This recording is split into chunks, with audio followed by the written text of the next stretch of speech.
Halo Sobat Easy Stock, ini kita bahas berita eh, minggu lalu ya. Korporasi teknologi pimpin kenaikan laba, prospek makin positif jelang tahun politik. Apa benar? Prospek ini kan harganya akan naik, tetapi kita nggak bahas dari sisi supply and demand, dari sisi market action, tapi kita akan membahas murni dari kinerja keuangan mereka secara keseluruhan, bukan cuma kenaikan laba aja gitu. Kalau kenaikan laba itu tadi labanya 0 terus menjadi 100 kan 100%, atau minus terus menjadi plus kan nggak gitu gitu. Kita tetap menghitung nilai wajarnya berapa gitu.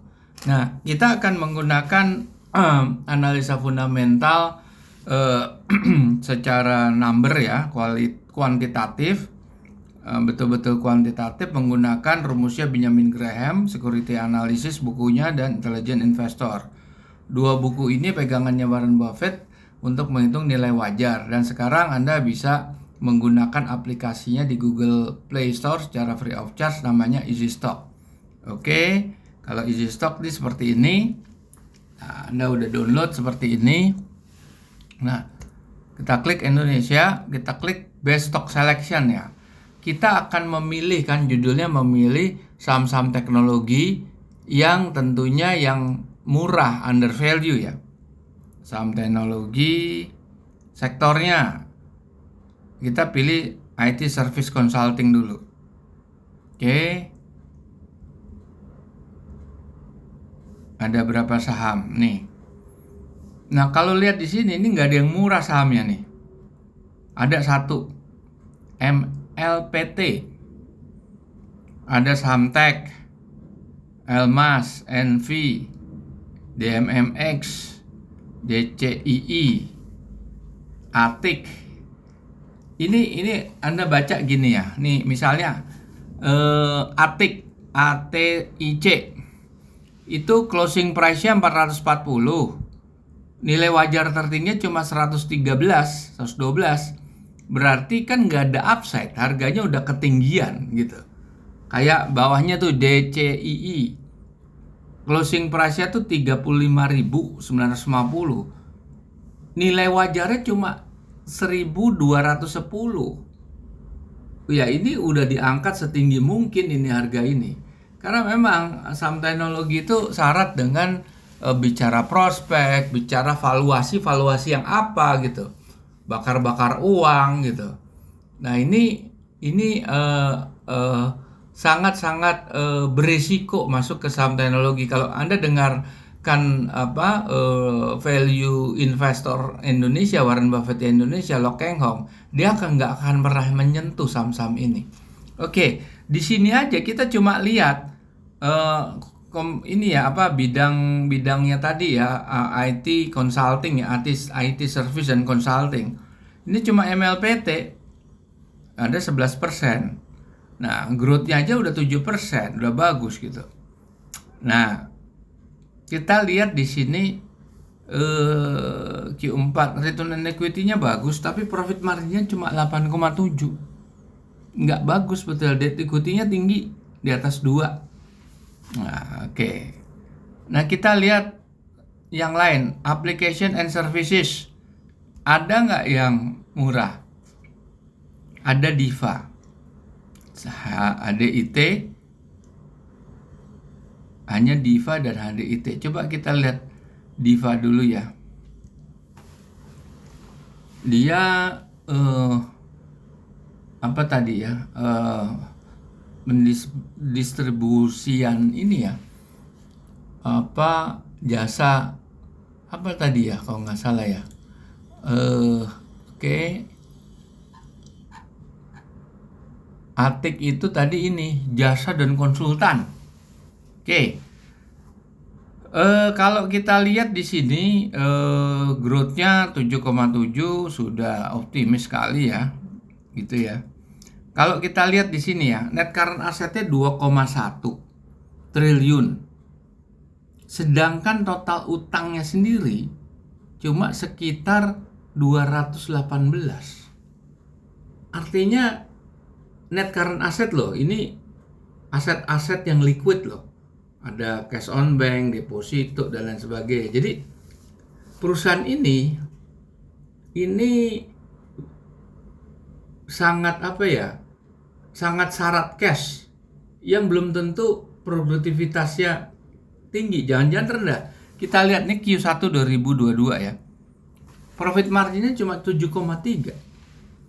Return on equity-nya itu 3,4. Jadi 14% lah kira-kira ya. Kurang 13%. Ya sebetulnya masih di atas benchmarknya 10%. Tapi di sini perusahaan teknologi ya misal. Working capital bagus ya 11. Debt to equity-nya rendah banget itu. Debt to equity-nya kecil dibanding ekuitasnya tuh pasti tinggi. Karena apa? Dia punya net current asset itu tinggi banget. Sayang kalau duit itu tidak di manage, tidak diputar dengan produktif gitu ya. Oke, kita lihat Hadid. Hadid ini sama nih, coba lihat. Net current asset sebesar ekuitas 325 miliar. Sedangkan utangnya sendiri itu cuma 51 miliar. Kenapa dia taruh uang sampai 325 miliar? Gitu. Nah, ini belum tentu perusahaan ini produktif ya. Kita lihat return on equity-nya kok karena free cash flow-nya di sini negatif nih. Jadi dia tuh ketolong sama banyaknya uang di neraca gitu. Ini sebetulnya nggak menunjukkan dia produktif ini. Free cash flow-nya aja. Ya karena net income-nya negatif ya. Free cash flow negatif itu juga wajar aja gitu. Debt equity-nya rendah, profit margin 1 juga enggak, masih mending Diva tadi. Oke, kita lihat lagi komputer hardware. LAK, MTDL. Yang bagus cuma MTDL, Zyrex-nya nggak bagus. MTDL kita lihat. Growth-nya 7%, nah udah optimis tuh 7%. Mestinya nggak sampai 7% kali ya. Oke, ini laporan Q4. Kita lihat ya, di sini juga dia punya current asset kuat sekali. Untuk nutup utang jangka pendek aja dia masih punya surplus sekitar 2,3 triliun. Untuk nutup utang jangka panjang yang 141 miliar itu kecil sekali. Karena sudah punya 2 triliun. 2 triliun selisih 2,3 triliun malahan. Coba kita lihat return on equity-nya 11,4 sebenarnya bagus. Profit marginnya kecil 4,1. Jadi mungkin Anda nggak setuju dengan growth yang 6,9 atau 7%. Kita masuk ke forecast simulator, kita kurangin. Jadi cuma 3% atau bahkan cuma 2,5%. Kita lihat.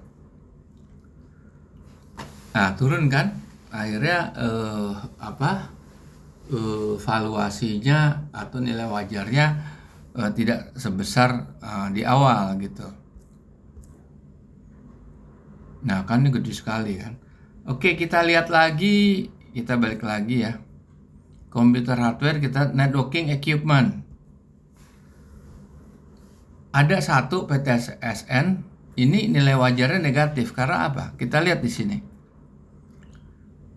Net current asset 944 miliar, dia bisa nutup utang jangka pendek sehingga ada surplus working capital sebenarnya 100 miliar. Tapi kalau suruh nutup utang jangka panjang yang hampir 400 miliar, dia nggak bisa.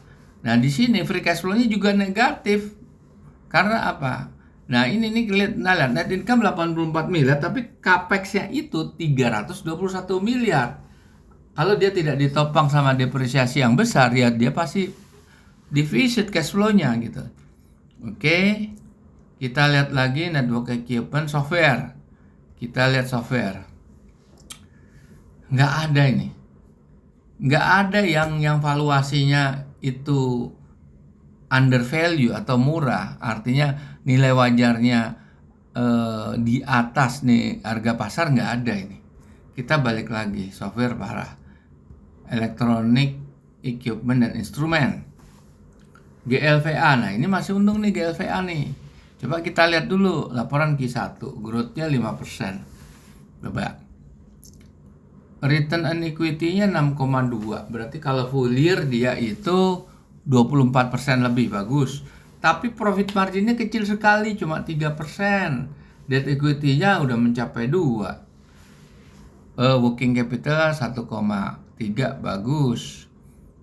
Nah, ini mungkin Anda kurang setuju dengan 5%. Taruh aja angkanya di 2%. Growth-nya. Nah, sebetulnya tetap tinggi upside-nya. Oke, kita lihat lagi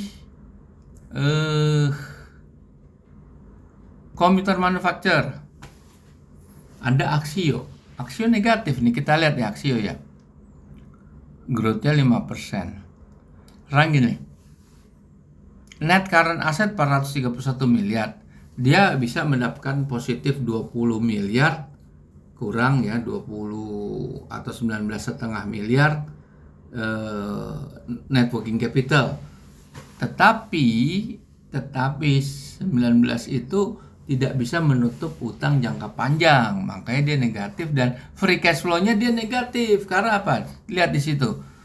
Net income-nya 11,6 miliar, tapi capex-nya 51 miliar, berarti dia nggak bisa nutup itu. Nah, oke, kita lihat ada lagi nggak? Udah nggak ada. Begitu para pemirsa, bagaimana Easy Stock membantu Anda untuk memilihkan saham-saham di sektor teknologi yang masih murah, atau memberikan gambaran kepada Anda semuanya kinerja dari keuangan mereka, artinya perbandingan neraca dengan cash flow-nya. Baik, terima kasih, kita jumpa lagi di lain kesempatan.